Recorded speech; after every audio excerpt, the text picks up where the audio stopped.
Hello दोस्तों, MKG के classes में आपका हार्दिक स्वागत है।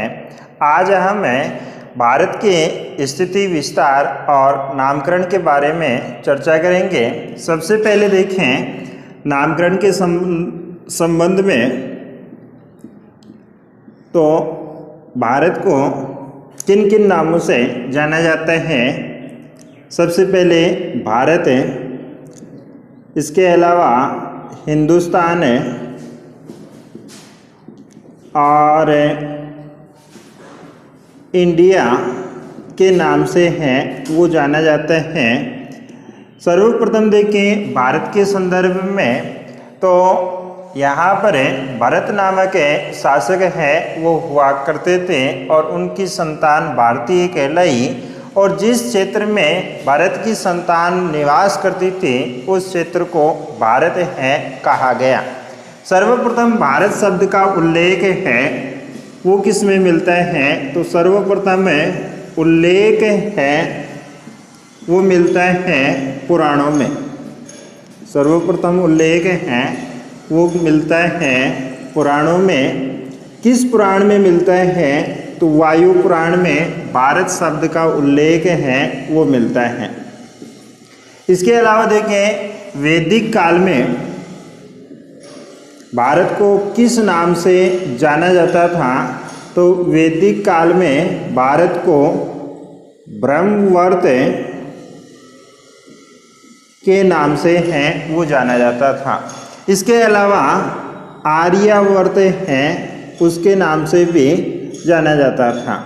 आर्यावर्त का संबंध देखें तो तात्कालिक पंजाब, हरियाणा और पश्चिमी उत्तर प्रदेश, इन तीन क्षेत्रों में आर्य जाति के लोग हैं वो निवास करते थे और उस क्षेत्र को आर्यावर्त है वो कहा गया। उसके बाद एक हिंदुस्तान है, तो भारत को हिंदुस्तान शब्द है वो दिया गया यूनानी लोगों के द्वारा। किन लोगों के द्वारा दिया गया, यूनानी लोगों के द्वारा हिंदुस्तान जो शब्द है वो दिया गया, हिंदुस्तान शब्द है वो दिया गया था ईरानी लोगों के द्वारा। ईरानी लोगों के द्वारा या पारसी लोगों के द्वारा है वो दिया गया हिंदुस्तान शब्द। ईरानी लोगों में देखें तो ईरानी लोगों में उच्चारण संबंधी अशुद्धि हैं वो पाए जाते थे। उच्चारण संबंधी अशुद्धि है वो पाई जाती थी। ये लोग हैं स का उच्चारण है के समान है वो किया करते थे। इस कारण इन्होंने सिंधु नदी को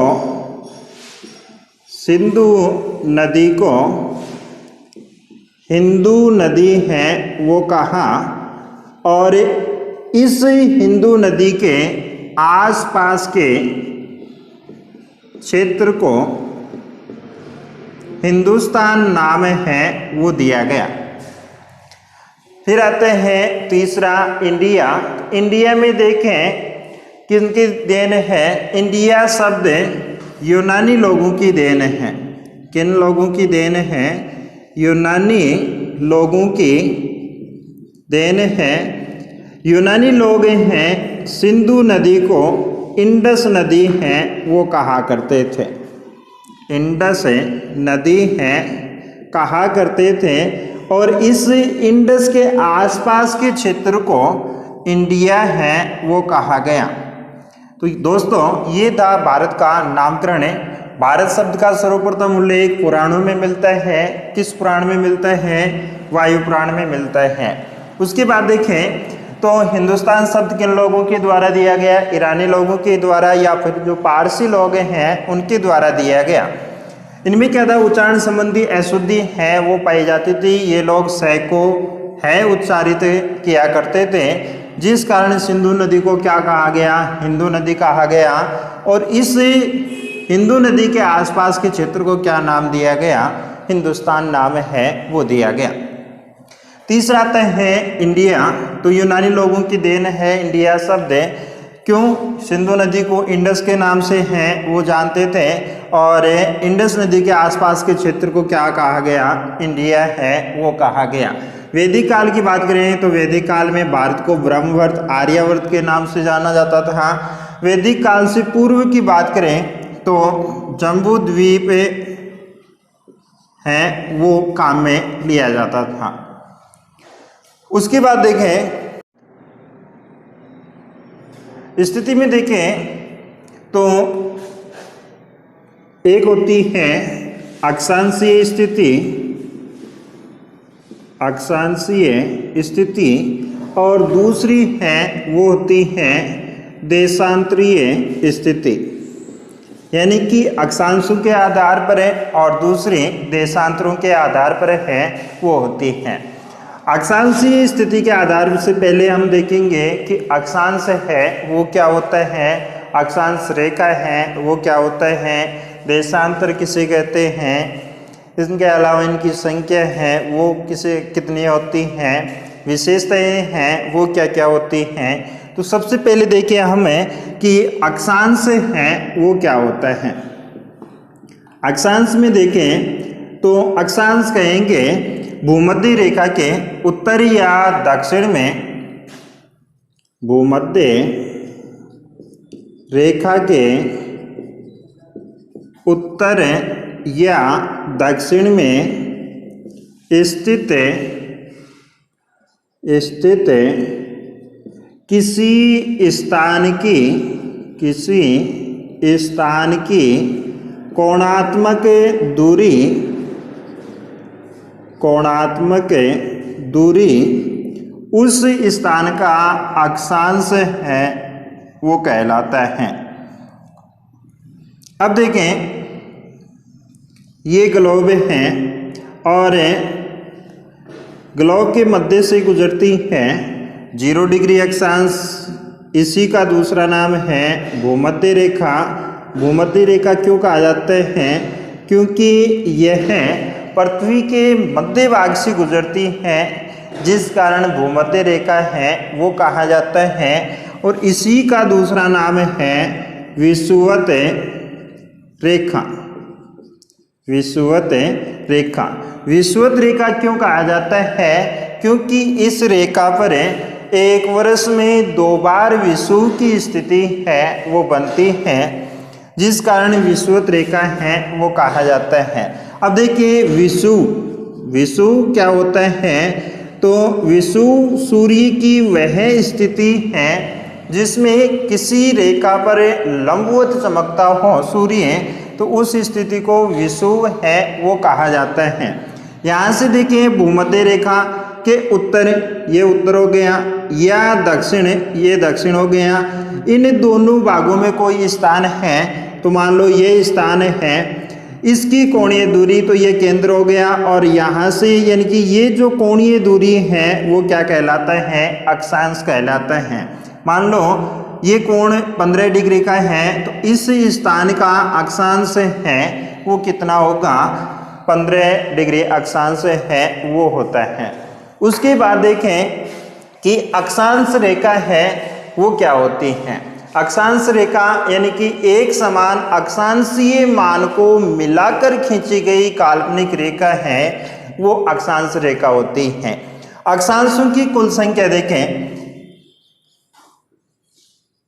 अक्षांशों की कुल संख्या है वो देखें तो अक्षांशों की कुल संख्या होगी, यानी कि ये भूमध्य रेखा हो गई, इसके बाद 1 2 3 4 यानी कि यहाँ तक है 90 उत्तर में और 90 है वो दक्षिण में होते हैं। अब देखिए कि 90 उत्तर में हो गए, 90 दक्षिण में, यानी कि 90 90 180 और 1 0 यानी कि 181। अक्षांशों की कुल संख्या है वो होती है 181। जबकि अक्षांश रेखाओं की बात करें कि अक्षांश रेखाओं की संख्या है वो कितनी होती है? तो जो नॉर्थ पोल और साउथ पोल है यानी कि उत्तरी ध्रुव और दक्षिणी ध्रुव हैं वो एक रेखा के रूप में न होकर बिंदु के रूप में हैं वो माने जाते हैं। तो कुल अक्षांशों में से दो कम कर दें, एक कम हो गया उत्तरी ध्रुव का और दूसरा कम हो गया दक्षिणी ध्रुव का। तो अक्षांश रेखाओं की कुल संख्या है वो होती है 179। ध्यान रखना, अक्षांशों की कुल संख्या 181 होती है और अक्षांश रेखाओं की संख्या 179 है वो होती है। अब उसके बाद देखें कि इन अक्षांश रेखाओं की आवश्यकता है वो क्यों पड़ी, क्या महत्व है इन अक्षांशों का कि इन अक्षांशों की आवश्यकता है वो महसूस की गई। तो अक्षांशों के महत्व के संदर्भ में देखें तो दो कारणों से अक्षांशों की आवश्यकता है वो पड़ी। यानी कि पहला कारण है, कारण में देखें आवश्यकता के कारण है, आवश्यकता के कारण में देखें पहला कारण आता है कि दो स्थानों के मध्य की दूरी ज्ञात करने के लिए अक्षांश की आवश्यकता है वो पड़ती हैं। यानी कि अक्षांशीय मान के आधार पर दो स्थानों के मध्य की दूरी है वो ज्ञात की जा सकती है, मध्य की दूरी ज्ञात की जा सकती है। दूसरा देखें तो दूसरा कारण है कि अक्षांशों के आधार पर ताप कटिबंधों या जलवायु कटिबंधों का निर्धारण है वो किया जाता है, जलवायु कटिबंधों का निर्धारण है वो किया जाता है। अब देखें दो स्थानों के मध्य की दूरी है वो किस प्रकार से ज्ञात कर सकते हैं। तो 1 डिग्री अक्षांश से दूसरी डिग्री अक्षांश तक जाने में कितनी दूरी है वो तय करनी पड़ती है, 111 किलोमीटर की दूरी है वो तय करनी पड़ती है। यानी कि दो अक्षांशों के मध्य की दूरी है वो कितनी होती है, 111 किलोमीटर। इसी के साथ साथ देखें दो अक्षांशों के मध्य का जो क्षेत्र है उसको जोन या कटिबंध है वो कहा जाता है। दो अक्षांशों के मध्य क्षेत्र को जोन या कटिबंध है वो कहा जाता है। इस जोन की दूरी है वो कितनी होती है, 111 किलोमीटर है वो होती है।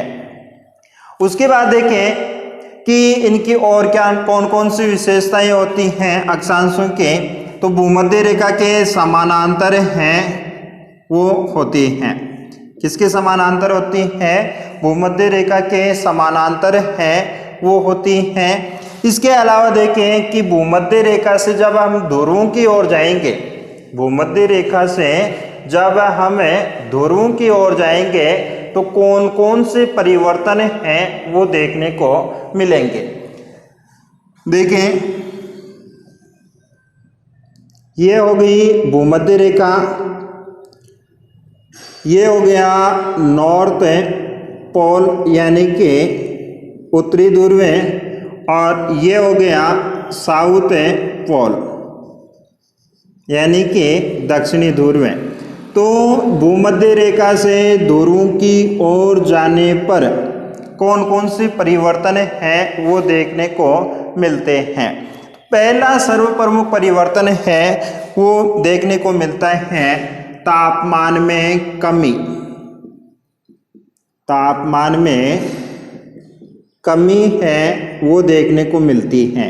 यानी कि भूमध्य रेखीय क्षेत्रों में तापमान अधिक होता है और जैसे जैसे हम ध्रुवों की ओर जाते हैं वैसे वैसे तापमान है वो कम होता जाता है। दूसरा देखें, दूसरा परिवर्तन है तो दिन रात की अवधि में, दिन और रात की अवधि में वृद्धि है वो देखने को मिलती है। यानी कि भूमध्य रेखा पर 12 घंटे के दिन होते हैं और 12 घंटे की रात होती है, जबकि ध्रुवों पर जाते जाते हैं वो 6 महीने का दिन होता है और 6 महीने की रात होती है। तीसरा परिवर्तन देखें तो तीसरा परिवर्तन देखने को मिलता है जैव विविधता में कमी, यानी कि सर्वाधिक जैव विविधता है वो भूमध्य रेखीय क्षेत्रों में पाई जाती है, और उसके बाद जैसे जैसे हम ध्रुवों की ओर जाते हैं वैसे वैसे बायोडाइवर्सिटी में कमी है वो देखने को मिलती है। ये थी अक्षांशों के बारे में। उसके बाद आता है देशांतर। तो देशांतर है वो किसे कहते हैं, किस प्रकार से ये खींची जाती है, इनकी संख्या है वो कितनी होती है। तो अब देखते हैं हमें देशांतर के बारे में। देशांतर में देखें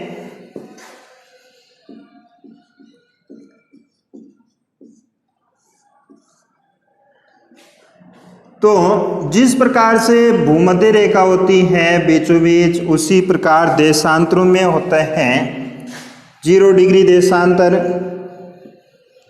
इसी 0 डिग्री देशांतर को कहा जाता है प्रधान मध्याह्न रेखा। प्रधान मध्याह्न रेखा, इसी को कहा जाता है प्रधान यामोत्तर रेखा। प्रधान यामोत्तर रेखा, और इसी को कहा जाता है ग्रीनविच रेखा। ग्रीनविच रेखा क्यों कहा जाता है, लंदन की ग्रीनविच वेधशाला से गुजारी गई है, जिस कारण इसको ग्रीनविच रेखा के नाम से है वो जाना जाता है।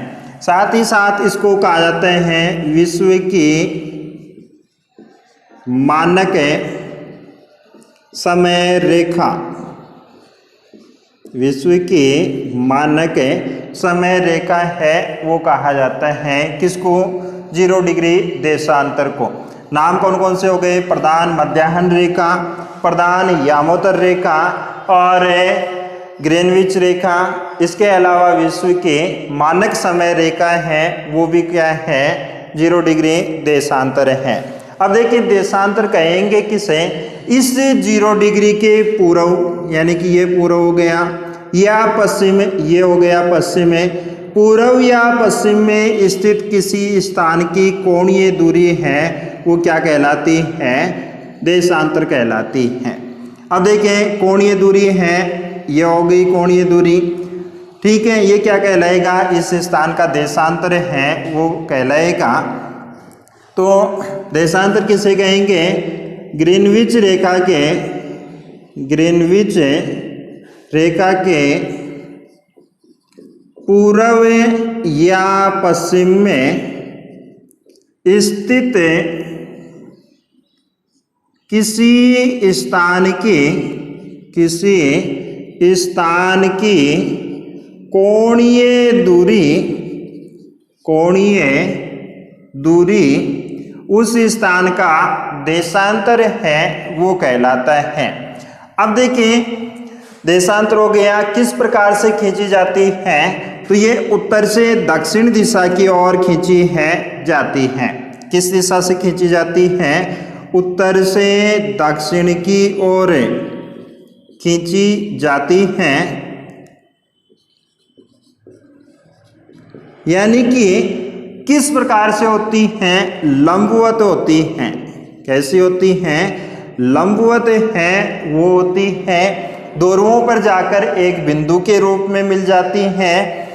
फिर देखिए इनकी संख्या है वो कितनी होती है, तो संख्या की बात करें तो 0 डिग्री से पूर्व में है वो 180 होती हैं और पश्चिम में भी 180 हैं वो होती हैं। यानी कि इस प्रकार से 1 2 3 5, फिर आगे देखें तो 180 तक हैं वो होती हैं इनकी संख्या।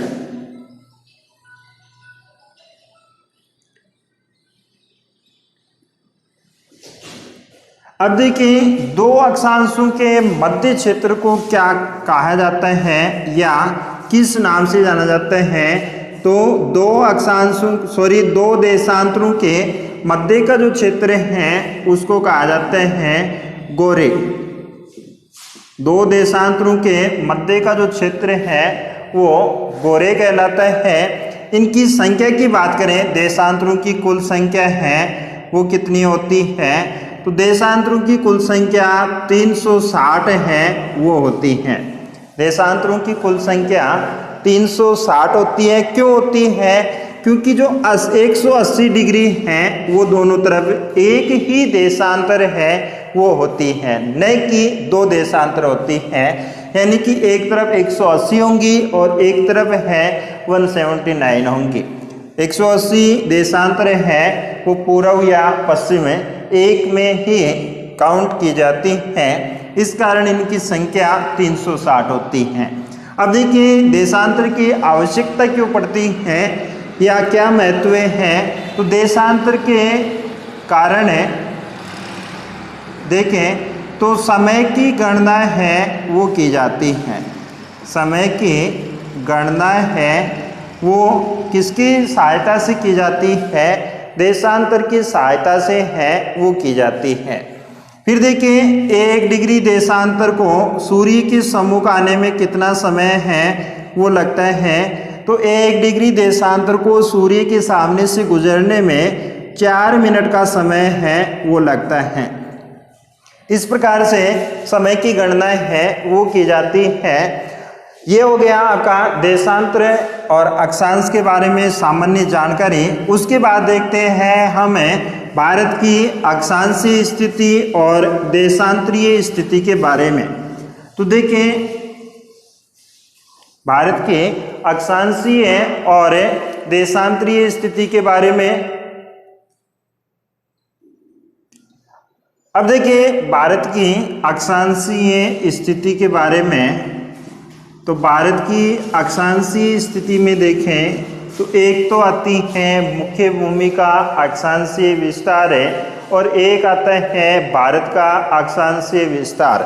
तो भारत की मुख्य भूमि का अक्षांशीय विस्तार है वो देखें, मुख्य भूमि का अक्षांशीय विस्तार है वो है 8 डिग्री 4 मिनट उत्तरी अक्षांश से लेकर 37 डिग्री 6 मिनट उत्तरी अक्षांश के मध्य। यानी कि यहाँ पर एक स्थान है और उसका नाम है केप केमोरिन या कन्याकुमारी, और इस स्थान का अक्षांश है वो है 8 डिग्री 4 मिनट उत्तरी अक्षांश। ये तमिलनाडु राज्य में स्थित है। इसके अलावा देखें तो 37 डिग्री 6 मिनट उत्तरी अक्षांश है वो है यहाँ पर। इसके अलावा यहाँ पर एक स्थान है जिसका नाम है इंद्राकोल, यानी कि भारत का उत्तरी बिंदु है वो कौन सा है? इंद्राकोल। दक्षिणी बिंदु है मुख्य भूमि का वो है केप केमोरिन या कन्याकुमारी। साथ ही साथ देखिए कि यहाँ पर है अंडमान निकोबार द्वीप समूह है और अंडमान निकोबार द्वीप समूह के ग्रेट निकोबार में एक स्थान है जिसका नाम है इंदिरा पॉइंट। इस इंदिरा पॉइंट का प्राचीन नाम है वो था पार्सन पॉइंट या पिग्मेलियन बिंदु या पॉइंट। यहाँ का अक्षांशीय विस्तार है वो है 6 डिग्री 45 मिनट उत्तरी अक्षांश। इंदिरा पॉइंट का अक्षांशीय मान है वो है 6 डिग्री 45 मिनट। यानी कि भारत का विस्तार है वो प्रारंभ होता है 6 डिग्री 45 मिनट से, जबकि देखिए भारत की मुख्य भूमि का विस्तार है वो प्रारंभ होता है 8 डिग्री 4 मिनट से। 2004 की जो सुनामी आई थी, उस सुनामी के दौरान इंदिरा पॉइंट है वो नष्ट हो गया था। उसके बाद देखें आती है देशांतरीय विस्तार या देशांतरीय स्थिति है वो। देशांतरीय विस्तार की बात करें तो देशांतरीय विस्तार है भारत का है 68 डिग्री 7 मिनट, 68 डिग्री 7 मिनट पूर्वी देशांतर से लेकर 97 डिग्री 25 मिनट पूर्वी देशांतर तक, यानी कि 68 डिग्री 7 मिनट है वो गुजरती है गुजरात के गोरमोता से। यहाँ पर जो स्थान है वो है उसका नाम गोरमोता, किस राज्य में आते हैं? गुजरात राज्य में। जबकि अरुणाचल प्रदेश में है, यहाँ पर एक स्थान है जिसका नाम है किवीथू, ये पड़ता है अरुणाचल प्रदेश में, और यहाँ का देशांतरीय मान है वो है 97 डिग्री 25 मिनट, यानी कि भारत के पूर्वी बिंदु का नाम है वो क्या है? किवीथू, और पश्चिमी बिंदु का नाम है गोरमोता। ये है पश्चिमी बिंदु, ये हो गया पूर्वी बिंदु। अब देखें इनमें कि सर्वप्रथम सूर्योदय है वो कहाँ पर होते हैं? तो सर्वप्रथम सूर्योदय है वो होता है अरुणाचल प्रदेश में। सर्वप्रथम सूर्योदय है वो कहाँ पर होगा? अरुणाचल प्रदेश में। सर्वप्रथम सूर्यास्त है वो कहाँ पर होगा? गोरमोता में। ठीक है, सॉरी, सर्वप्रथम सूर्योदय है वो किवीथू में होगा। इसके अलावा सूर्यास्त है सबसे पहले वो भी यहीं पर होगा। सबसे बाद में सूर्यास्त है वो कहाँ पर होगा? सबसे अंत में सूर्यास्त है वो होगा गोरमोता में। अब देखें, हमने देख लिया भारत का उत्तरी बिंदु इंदिरा कोल, दक्षिणी बिंदु केप कैमोरिन, सुदूर दक्षिणी बिंदु इंदिरा पॉइंट जो अंडमान निकोबार के ग्रेट निकोबार में स्थित है। पूर्वी बिंदु किवीथू हो गया, पश्चिमी बिंदु गोरमोता हो गया। इसके अलावा अक्षांशीय विस्तार है वो देखा तो भारत का अक्षांशीय विस्तार मुख्य भूमि का 8 डिग्री 4 मिनट उत्तरी अक्षांश से लेकर 37 डिग्री 6 मिनट उत्तरी अक्षांश तक है। जबकि वैसे विस्तार देखें तो 6 डिग्री 45 मिनट उत्तरी अक्षांश से लेकर 37 डिग्री 6 मिनट उत्तरी अक्षांश तक भारत का विस्तार है वो पाया जाता है। देशांतरीय विस्तार देखें तो 68 डिग्री 7 मिनट पूर्वी देशांतर से लेकर 97 डिग्री 25 मिनट पूर्वी देशांतर तक है वो देशांतरीय विस्तार है वो पाया जाता है। उसके बाद देखें भारत की उत्तर से दक्षिण की लंबाई है वो कितनी है? तो भारत की उत्तर से दक्षिण की लंबाई है वो है 3214 किलोमीटर। उत्तर से दक्षिण की लंबाई है वो है 3214 किलोमीटर। जबकि पूर्व से पश्चिम की चौड़ाई है वो है 2933 किलोमीटर, यानी कि भारत की चौड़ाई है 2933 किलोमीटर, लंबाई है 3214 किलोमीटर। उसके बाद देखें कि भारत से प्रमुख कौन कौन सी अक्षांश हैं वो गुजरती हैं। तो सबसे पहले देखें कि भारत के लगभग मध्य भाग से है वो गुजरती है 23.5 डिग्री उत्तरी अक्षांश रेखा है वो गुजरती है, और उसको कहा जाता है कर्क रेखा।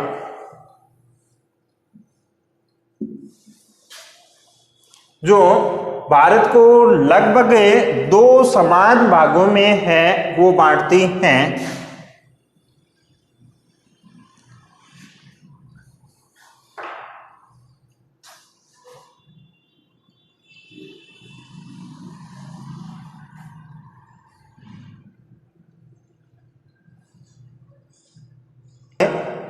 कर्क रेखा भारत के 8 राज्यों से है वो गुजरती है। अब देखिए कि इन राज्यों का पश्चिम से पूर्व की ओर क्रम है वो कौन सा है, यानी कि सबसे पहले कौन सा राज्य आता है, उसके बाद कौन सा राज्य आता है, उसके बाद कौन सा है, यानी कि 8 राज्य हैं जिनसे कर्क रेखा हैं वो गुजरती हैं। तो इन राज्यों का पश्चिम से पूर्व की ओर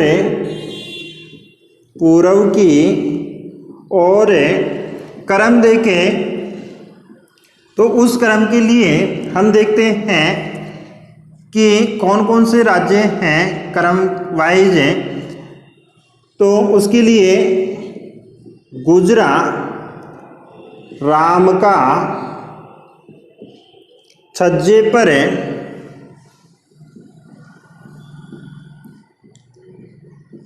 पत्र मिला।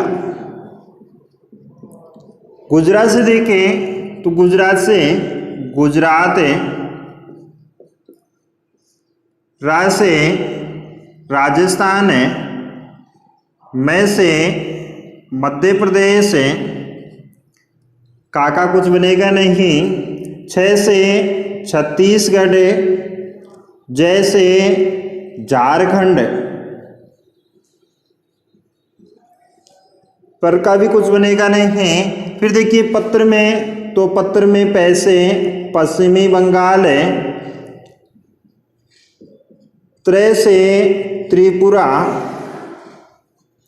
और मी से है वो मिजोरम है। इन 8 राज्यों से है वो कर्क रेखा गुजरती हैं। 8 राज्य कौन कौन से हैं, तो उनमें देखें पहला राज्य गुजरात, उसके बाद राजस्थान, फिर मध्य प्रदेश, उसके बाद छत्तीसगढ़, उसके बाद झारखंड, पश्चिमी बंगाल, त्रिपुरा और मिजोरम। इन 8 राज्यों से हैं वो गुजरती हैं। अब क्रम देखें, सबसे पहले यहाँ पर गुजरात, गुजरात के बाद राजस्थान, उसके बाद मध्य प्रदेश, फिर छत्तीसगढ़, फिर झारखंड है, झारखंड के बाद पश्चिम बंगाल, पश्चिम बंगाल के बाद त्रिपुरा और त्रिपुरा के बाद मिजोरम जो राज्य हैं उनसे कर्क रेखा है वो गुजरती हैं। अब देखिए कि कर्क रेखा पर कौन सा शहर है वो स्थित है, तो झारखंड की जो राजधानी है रांची वो कर्क रेखा पर स्थित शहर है भारत का। कर्क रेखा पर स्थित शहर है वो कौन सा है, वो है रांची। फिर देखिए कर्क रेखा के उत्तरी भाग में किस प्रकार की जलवायु है वो देखने को मिलती हैं और दक्षिणी भाग में किस प्रकार की जलवायु है वो देखने को मिलती हैं। तो कर्क रेखा के दक्षिणी भाग में उष्ण कटिबंधीय जलवायु है वो पाई जाती हैं, जबकि उत्तरी भाग में देखें तो उपोष्ण या शीतोष्ण कटिबंधीय जलवायु है वो पाई जाती हैं। ताप कटिबंधों के आधार पर है। वैसे देखें कि भारत में किस प्रकार की जलवायु है वो पाई जाती हैं, तो भारत में मानसूनी प्रकार की जलवायु है वो पाई जाती हैं। कौन सी जलवायु पाई जाती हैं, मानसूनी जलवायु है वो पाई जाती हैं। इसके अलावा देखें तो यहाँ से गुजरती हैं 24 डिग्री अक्षांश से, और इस 24 डिग्री अक्षांश को लेकर भारत और पाकिस्तान के मध्य विवाद है वो बना हुआ है। यानी कि भारत इस 24 डिग्री अक्षांश को अपनी सीमा है वो मानता है, जबकि पाकिस्तान है वो इसको अपनी सीमा है वो नहीं मानता है। तो यहाँ से प्रश्न बनता है कि 24 डिग्री चैनल किन देशों के मध्य स्थित है, तो 24 डिग्री चैनल है भारत और पाकिस्तान के मध्य है वो स्थित है। फिर देखिए इधर से गुजरती हैं 22 डिग्री अक्षांश से, और इस 22 डिग्री अक्षांश से दक्षिण में भारत का आकार है वो संकीर्ण है वो होता जाता है। उसके बाद है मानक समय रेखा। भारतीय मानक समय रेखा जिसको कहा जाता है IST, Indian standard time line है, और वो है IST 82.5 डिग्री पूर्वी देशांतर। भारत की मानक समय रेखा है वो किसको माना गया है? 82.5 डिग्री पूर्वी देशांतर को माना गया है। ये 82.5 डिग्री पूर्वी देशांतर कहाँ से गुजरती है? तो उत्तर प्रदेश के इलाहाबाद